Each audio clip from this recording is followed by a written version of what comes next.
Welcome to In It to Win It. This is Steve Barton, and thank you for tuning in. We are here for Monday market moves, what happened last week in the markets, and what we expect for next week. And thank you for allowing us to do work that we find meaningful.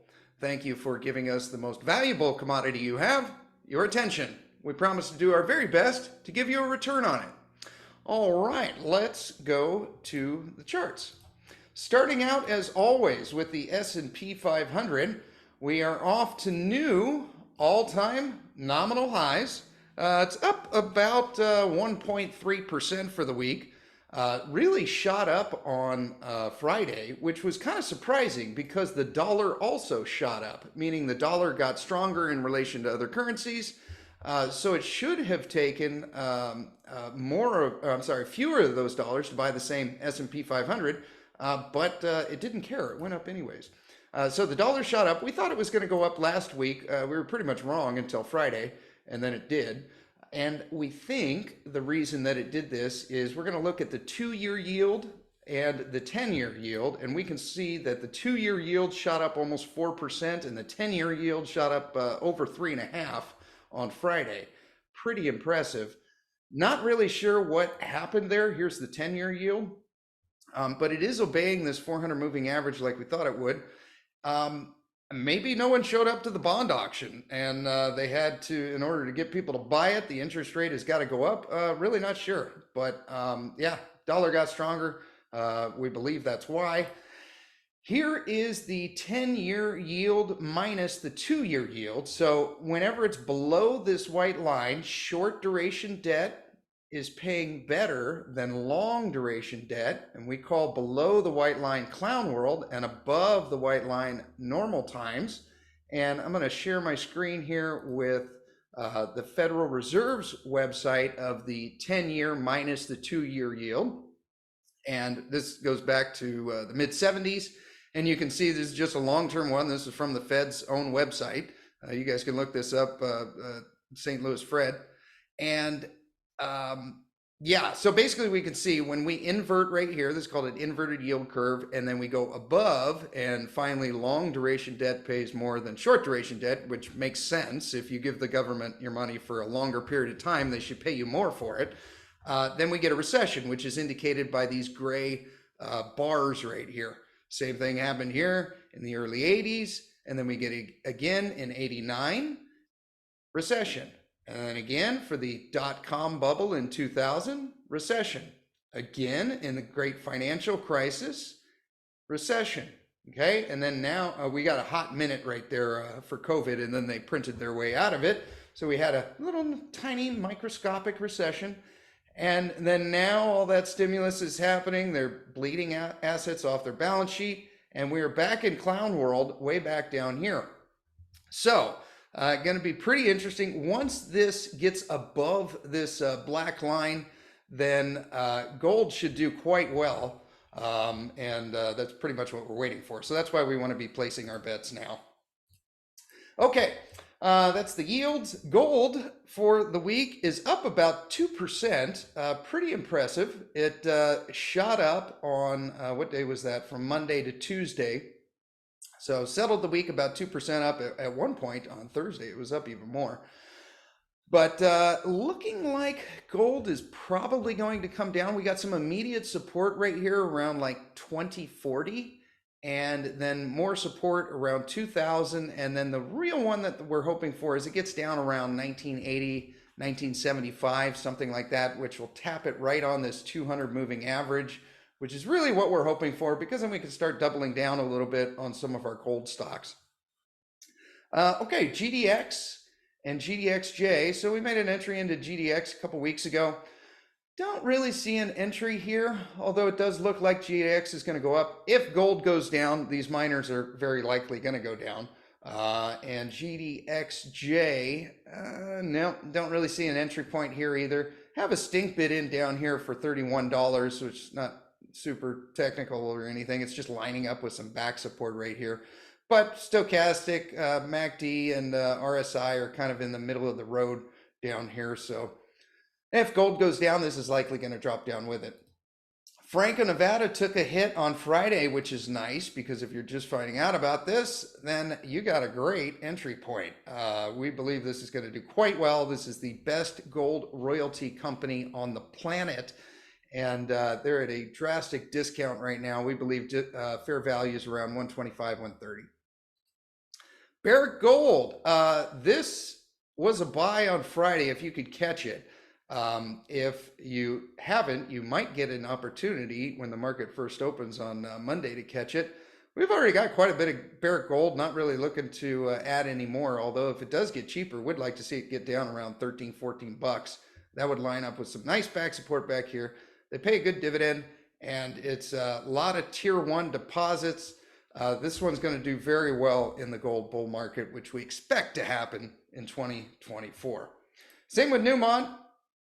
Placed a couple of bets here on Newmont on Monday. All it was just a nice little double bottom, and it looks like we're coming up for possibly a triple bottom right here. We might be, just dissecting this a little bit too much right here as far as like trying to catch the absolute bottom. But yeah, still like Newmont as a buy, looking great. Agnico Eagle, this one's also a buy. Kind of anywhere in this range that we are now. The dividends aren't quite as good on Agnico Eagle, but maybe a limit order around, like, if you follow some back support back here, maybe around like $47, something like that, $46.75. Gold Royalty Corporation, kind of flat for the week, basically just moving sideways. We think anywhere around here is going to be pretty good. We got Cote coming online real soon. It's going to start contributing to some real income for this company. Excited about that. Origin Royalties, got this one from the Rick Roll Bootcamp. We still got our limit order in here for 45 cents, probably a pipe dream. We're fine with our position right here. Hopefully you guys went to his royalty and streaming bootcamp and were able to pick these ones up as well. But if it shoots down like it did back here, we might be able to get some for 45 cents. We should probably raise this to like 46 or 47 to try to follow this 200 moving average. Silver, this one is pretty exciting. It's following this 400 moving average right here. Closed the week at 22.79. Would really like to see it get down to 22, which is this white line. This is basically the channel that we've been trading in for a while, is 22 bucks to 26. Before silver really makes a run, it's got to bust through that $26 level, which it hasn't yet. But we believe accumulating kind of where we are now. I mean, we could try running a Fibonacci on this and see what it looks like. But it looks like it went through a little bit. Yeah, it did.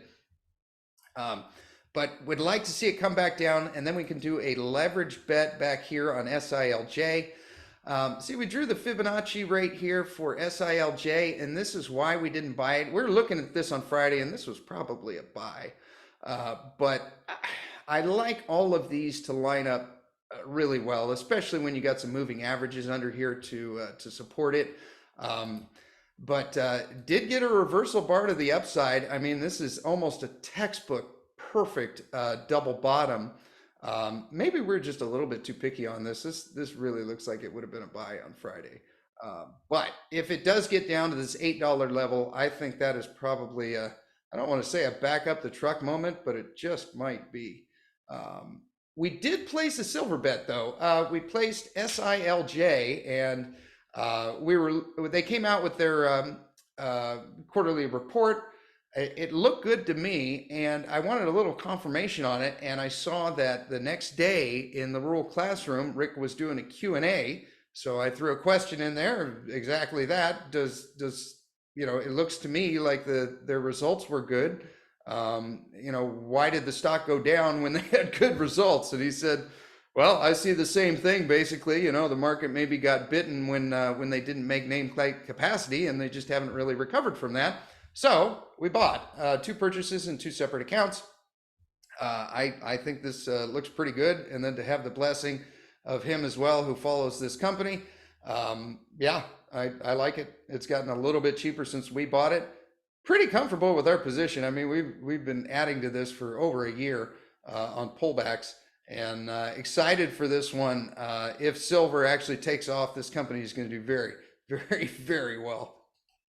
Copper's down not quite 1% for the week, maybe 0.75%. Would like to see it come back down and touch off this 200 moving average. I think that might create a nice entry point into copper. The bets we're placing on copper are right here, the COPX. This is the easy beta way to play it with the copper miners ETF. Just a conglomeration of a whole bunch of copper miners. Don't see any entry here. We had one a couple weeks ago when it got down here. And, you know, again, it was just in a retracement here. And, but RSI, MACD, stochastics kind of high, not really seeing an entry. COPJ, Junior Copper Miners ETF, same kind of thing. I don't really see an entry here. I suppose we could justify a retracement. See how it's just kind of hitting on the top range of that retracement, but I honestly don't really like using retracements like this on such a short time frame. I would rather run a retracement longer time frame like this. And let me get this out of the way. There you go. See, like this would have been an entry point right there. We missed that one. We should have caught that. But that lines up with some back support back here. Like that would have been a nice entry point. I don't see this one quite as much. Arizona metals still just kind of going sideways. You know, anywhere around $1.50, I think is pretty good.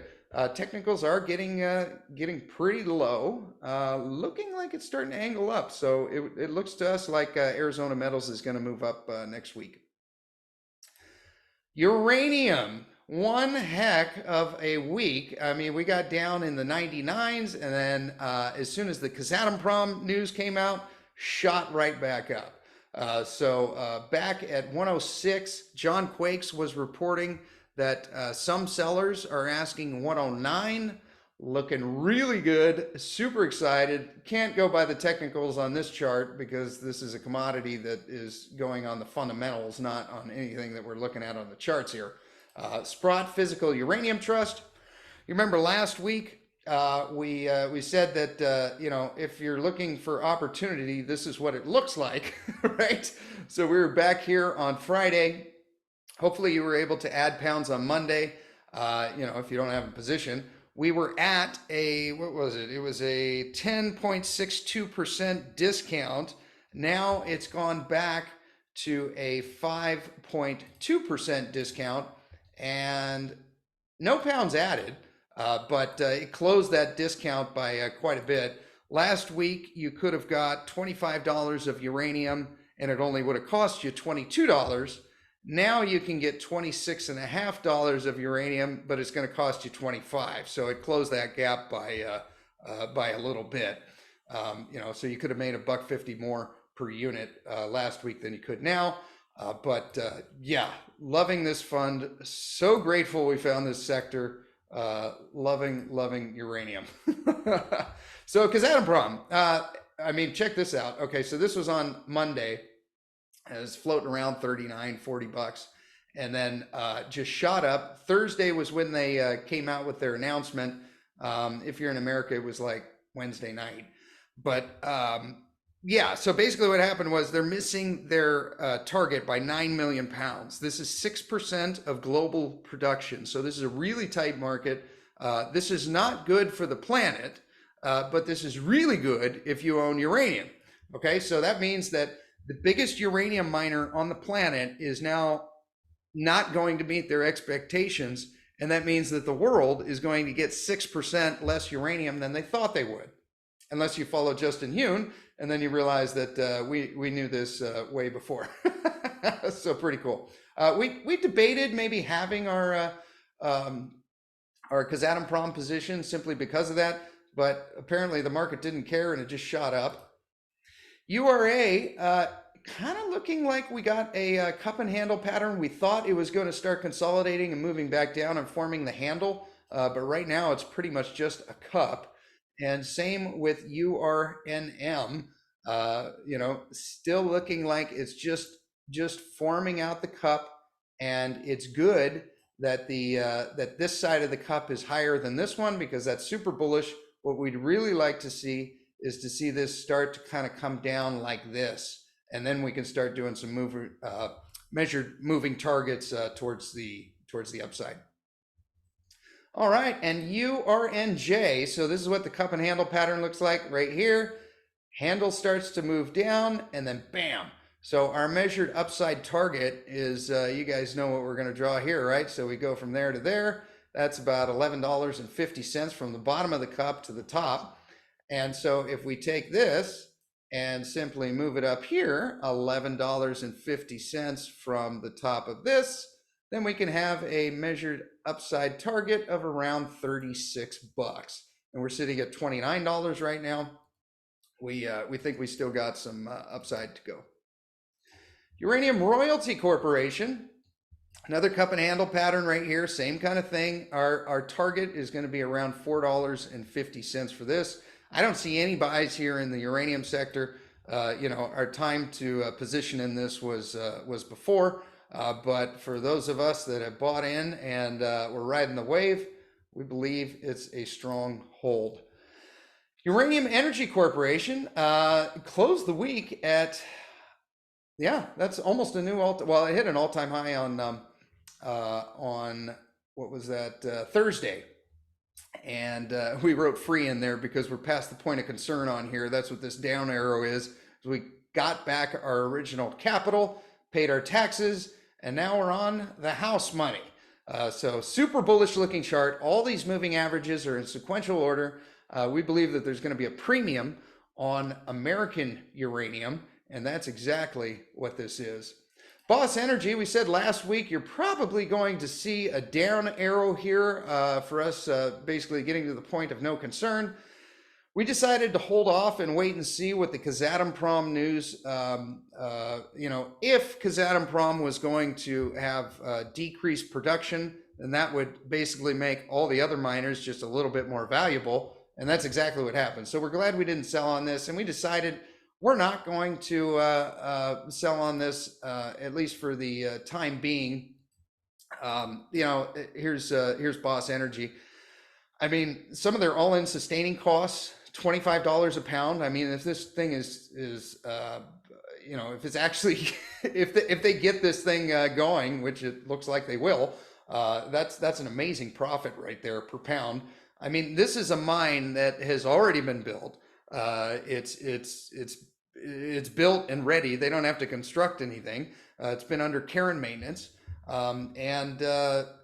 got a huge behemoth of resource.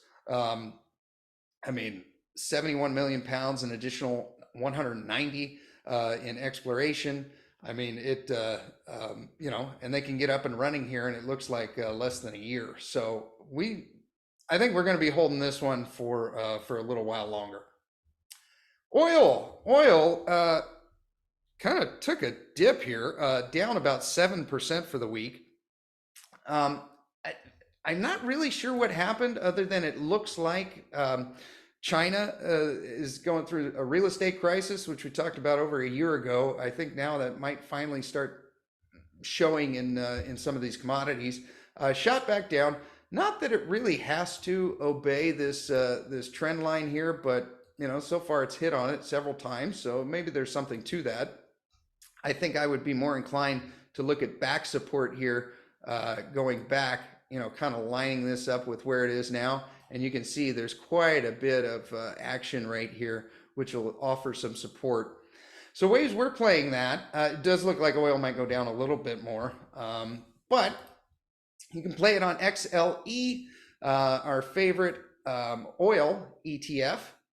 And like this one a lot. Their biggest holding is Exxon. Second biggest is Chevron, which is the two you want. Exxon here closed the week at right around 102.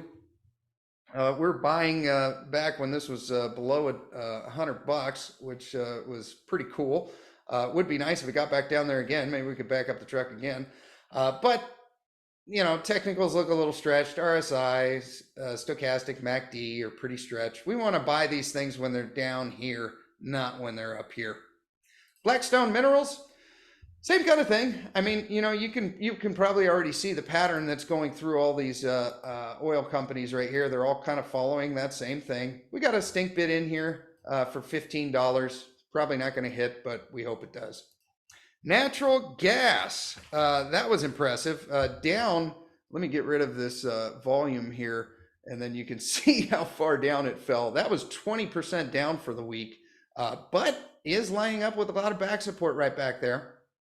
And if we go to our two favorite gas plays, Devon, right back here, kind of getting into what looks like another buy zone. So maybe around, you know, $40.50, something like that. Technicals are getting pretty low. No retracement, but yeah, I think anywhere kind of in this area for Devon is pretty good. Equitable, same thing. I think we're going to place another bet on Equitable. We anticipate doing 3 bets. We got one right now. We may place another one on Monday. See how the technicals are pretty low. Stochastics low and kind of angling up. So that's good. That looks like it's going to be moving to the upside. What we could do is we could wait for the dividend to come out. We got an earnings report coming out here real soon. And typically, after they pay a dividend, which will be out over here somewhere, probably in the middle of February, typically the stock goes down because they have to sell some of those shares to pay the dividend. And so we'll see. All right, coal. We had our episode with Matt Warder. We'll put a link up here if you want to watch it. Super informative episode. And basically, what we learned from this one is Matt basically said, if you go back and listen to the episode around minute 58, 59, something like that, he said basically you're not going to want to aggressively add to these coal stocks until we've gone through February, March, and starting to get into April is when we're probably going to want to be start buying in on pullbacks. Because this commodity really follows the seasonality, and you can see it here with just kind of this like sine wave, right?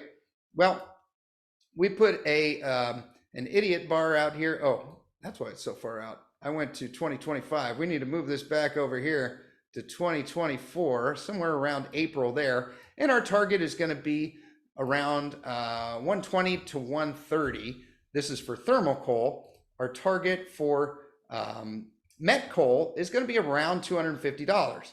It's sitting up here at $315. So if seasonality replays itself, this should get down around 250. And in a couple months, when it does, we'll have Matt back on the show. Timetable for this one is going to be around June. Thermal is going to be around April, and we'll get an update from Matt. Coal. So this is a new coal ETF. Nothing to go here on the charts, but looking at the makeup of the coal ETF, Matt actually had a hand in advising the guys that put this one together. We're going to watch this thing mature, make sure that it starts to get some volume. If you look up here, if you guys that have TradingView, look at VOL here for volume, and then if you hover over each one of these days, you can see exactly how many shares were traded. And so 3.97 thousand, and then go like here, 10.3 thousand, right? Pretty cool. So we need more volume to come into here. We need the market cap of this ETF to get higher. You don't want to buy this thing and then not be able to sell it. But I think as a couple of months go by, we'll start to be able to see some price action and more history here, and we'll see if volumes move in. And then this would be a really easy beta way to play coal. If Matt's right, then coal is going to be going up at a clip of 15 to 30% per year for the next 5 to 10 years. Most of these companies pay really good dividends, and if they don't pay dividends, they're doing share buybacks. And so what that means is they're buying back their own shares. So anyone that's left with shares, you now have a bigger piece of the pie, and that share is worth more. Glencore. All right, so one of our favorite coal positions. We got this one a couple weeks ago. We still have our stink bid in here for $10. Sometimes these things move pretty violently. I mean, you can see these gaps right here. So with this one, unless you're going to be sitting in front of your screen all the time, I really like these limit orders down here. We'll see. Hopefully it hits at $10. AMR, spoiler alert, this was Matt's #1 pick. This was when we had him on the show back here.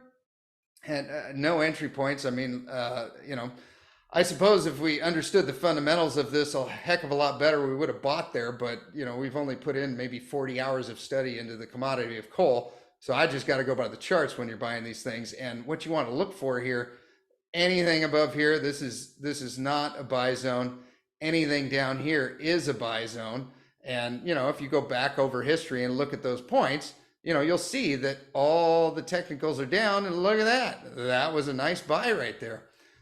Anyways, he said this one is probably going to chop sideways here over the next few months until April. And, you know, so come April through April, May, June, something like that, we're probably going to want to start buying this thing on dips. And you could see this moving. So it's kind of been chopping between like 375 to 400, 410. And he expects it'll probably do the same until around when, you know, people start buying met coal. And then he expects the next target's going to be around 450, 475, somewhere in there. So we'll see.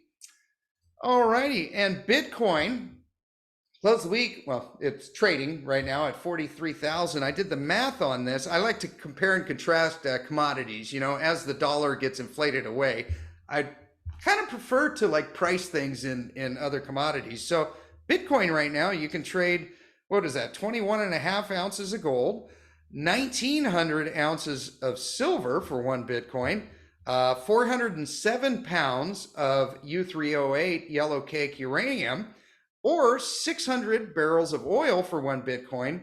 Or if you have an average priced US home, you can chop off 1/9 of that and trade that for 1 Bitcoin. So if that sounds like a good deal, you can do so today. Platinum is got hit down quite a bit for the week. I'm not sure what percentage, but check this out. Looks like kind of a little trend line, just like oil. This is the fund that we're using to play platinum, or I should say one of them. So we got 3 entry points right here. Kind of on another one right now, I think. Would like to see it come back down just a little bit more. Maybe a good buy might be around like 79, 78 bucks, something like that in PPLT. This gives you an idea here, the platinum to gold ratio.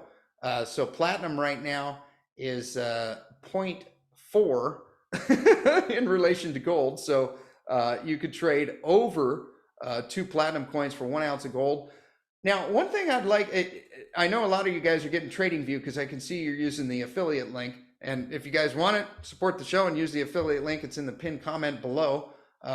And how do I change, if you guys know, how do I change this to go out 1 more decimal point? I've like done settings and all this, and I can't figure out how to do it.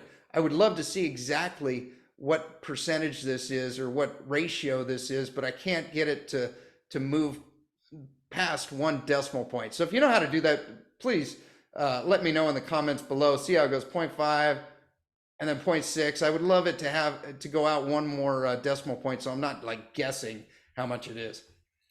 All right, Palladium kind of doing the same thing. Still got that same trend line that platinum does. Yeah, looking really cheap. I think over the course of 2024, we're going to slowly keep adding to platinum and palladium on these pullbacks. This is another way you could play it, the Sprott Physical Platinum and Palladium Trust, essentially a warehouse full of pallets of platinum and palladium. If you don't have any position and you believe in the narrative like we do, doesn't look like a bad entry point right here. I think anywhere around like $9 or just a little north of that. We did get a reversal bar on Friday. Looks pretty good. BHP, okay, here's a textbook entry, and I believe we talked about this last week. See, look, you run the retracement. I mean, it hit right around there, and on top of that, it hit right on the 200 moving average. I mean, look at that. That just looks awesome.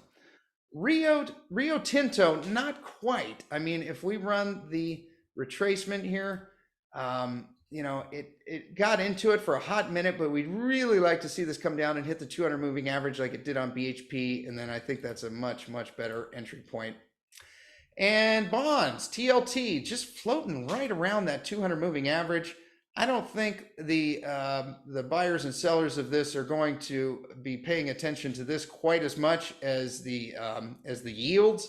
Yeah, we'll see what happens. If yields continue to go up here, this is going to go down. As soon as the Fed pivots, which right now the CME tool has them pivoting in May, but that's been wrong for a long time. All right, moving on to listener questions. I can't remember who asked about Woodside Energy. I think it was in the chat on last week's Monday Market Moves. These are our entry points. This was free. This was from BHP. They did a deal here. And I mean, look at the change in volume down here. I mean, it just went from like, 26,000, an average of probably 30,000, and boom, 1.45 million. I mean, just massive volume here. Anyways, we got these for free. And then after having it for over a year or so, we realized even though the price was about the same, we were up 10% because of the dividends. So that piqued our interest there, and we started buying more. And then we had a massive pullback here. And this is where I think we more than doubled our position. And then we asked Rick about it right around here, and he said he's doing some work on Woodside right now. So we're having him on the show on Tuesday. I will put out a separate post, submit questions for Rick Rule. That will come out on Monday. So make sure to go under our community tab on YouTube, and you'll find the post there, and you can submit your questions.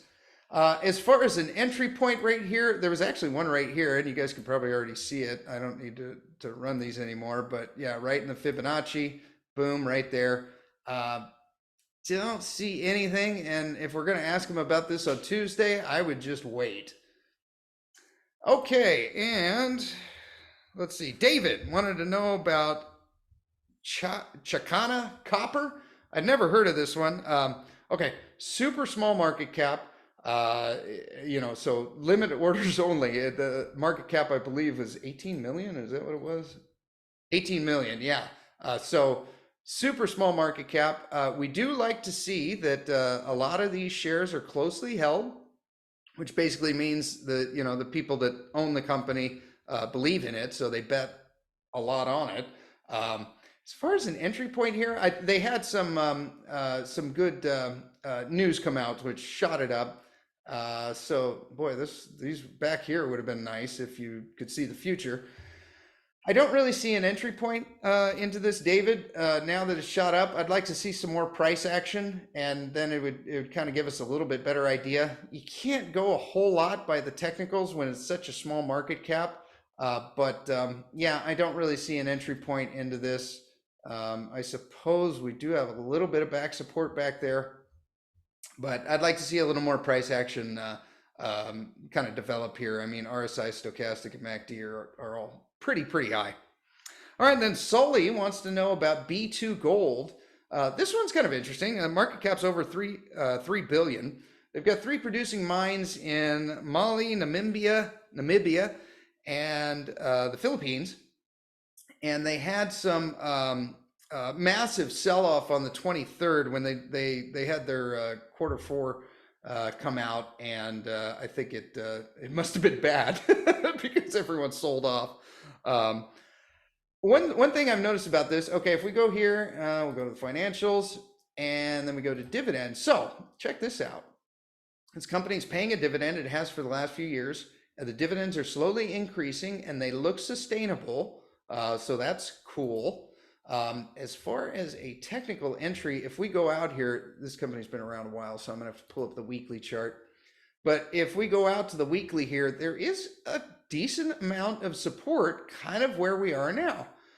The one part that really concerns me here, let me go back to the daily, is all the moving averages are above it. And, we might kind of be like, kind of in no man's land right here. See, we have an earnings report coming out here pretty soon in a little bit more than 2 weeks. And shortly after that, we should have a dividend. And typically when you get these dividends, you get a little bit of a sell-off. So I might wait for, if it were me, and you care, I might wait for the dividend to come out, which will probably drive it down more. So if you really believe in this company, that might be kind of an entry point. I kind of like those because it kind of resets the clock. And usually you get a sell-off from the dividends, and it kind of gives you a clean entry point. But if it were me, that's what I would do. I don't really see any technical entry unless you just want to just, kind of slowly scale in, maybe place 5 or 6 bets, instead of taking one bet and put on all your nut in one bet, kind of place 5 or 6 over the next month or two, and then just that's what you got. Okay. And then user wants to know about Adventus Mining Corporation. I'd never heard of this one. So this is on the, where was this? I think this was the TSX. Here's the over the counter. Both of the charts are pretty much the same. As far as a technical entry, maybe around where it's at now. I mean, this one's kind of tough. You're basically asking yourself, have we put in a bottom? They basically pull out of the ground. Their commodity is what is it? Copper, silver, zinc, gold, and lead deposits, and their principal property is in Ecuador. Not the safest jurisdiction, but yeah, I mean, such a small market cap. What was it? It was 36 million. So limit orders only. You might be able to buy it and you may not be able to sell it. So I would say if you're going to make an entry in on this, maybe around 17.5 cents to 18 or 19 cents, somewhere around in that range. Yeah, that's what we see. All right. Well, I hope you guys got something out of that. And if you want to submit your companies, do so in the comments below. Remember to put the full company name, then put the ticker and the exchange that it's on, because sometimes when we type these in, if you only put the ticker and we type it in, there's like 40 companies there and they're all different that use the ticker on, the same ticker on different exchanges. So do that. Thank you for tuning in. Hit the like and subscribe and share this with anyone that you think needs to hear it. It's probably your buddy that can't stop talking about tech stocks. You have yourself a great rest of the day, and we will talk to you next time.